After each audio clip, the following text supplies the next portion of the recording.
Iyi si dutuyeho yuzuye ubuzima butandukanye, ariko si ubuzima busanzwe gusa. Hari ibinyabuzima bifite ubushobozi budasanzwe, bimwe bishobora kwisubiramo, nimvuga kwisubiramo wumve kwiburura, ibindi bikihanganira ibihe bikabije, ariko byose bifite imipaka yabyo. Uyu munsi tugiye kureba ukuri kwihishe inyuma y'ibi binyabuzima tutabikabirije, yewe tutanabigabanyije. Tubahaye ikaze. Mu nyanja zimwe na zimwe zo ku isi harimo inyamaswa ntoya irimo bita Turtopsis torone. Iyi nyamaswa ikunze kuvugwaho nk'inyamaswa itagipfa, ariko si byo ni ukuri. Reka tubisobanure neza uko ibikora.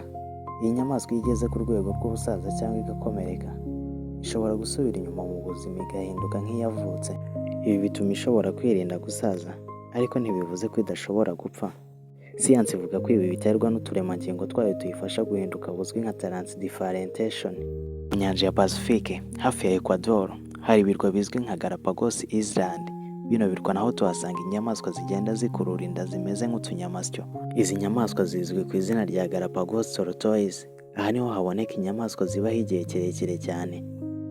Uko zibaho, kano kanyamasyo gakoresha ingufu nkeya kandi gakurura inda gahoro gahoro.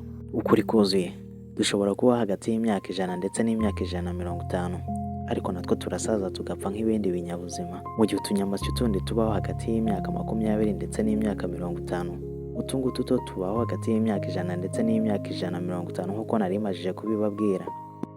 Hari ikinyabuzima gito cyane cyitwa tardigrade, kizwiho kwihanganira ibihe bikabije. Iyo kano kanyamaswa kageze mu bihe bikomeye, gahagarika ibikorwa byako by'umubiri, mbese kakamera nk'akapfuye. Kubera ko ari akanyamaswa gasanzwe kibera mu mazi, iyo katagaruwe mu mazi gahita gapfa burundu. Iyi nyamaswa yitwa axolotl. Iyi nyamaswa ishobora kumera ibice by'umubiri byangiritse. Siyansi ivuga ko uturemangingo twayo twiyuburura, tukongera tukubaka ingingo zimwe na zimwe. Gusa ukuri kuri iyi nyamaswa, nubwo ifite ubushobozi bukomeye, hari imipaka ku byo ishobora gusubirana. Ishobora gupfa nk'izindi nyamaswa mu gihe irwaye, cyangwa se ibidukikije, cyangwa se mu gihe ibuze ibiryo. Hari iyindi nyamaswa nayo yitwa octopus, ishobora kwiga ndetse ikanakemura ibibazo byayo. Iyi nyamaswa ifite sisiteme y'imyakura itandukanye, igice kinini kiri no mu maboko yayo. Ibi bituma ikora ibintu byihuse, ariko si uko amaboko yayo atekereza yigenga, uburyo ishobora gupfamo. Ibinyamaswa byinshi byo mu nyanja bibaho igihe gito ugereranyije n'izindi nyamaswa. Anglerfish ni isi dusanga mu nyanja hasi cyane, hahandi hatagera urumuri. Gusa iyi fi nanone ikintu gitangaje kuri yo, ifite urumuri mu gahanga iba irimo kumurikisha.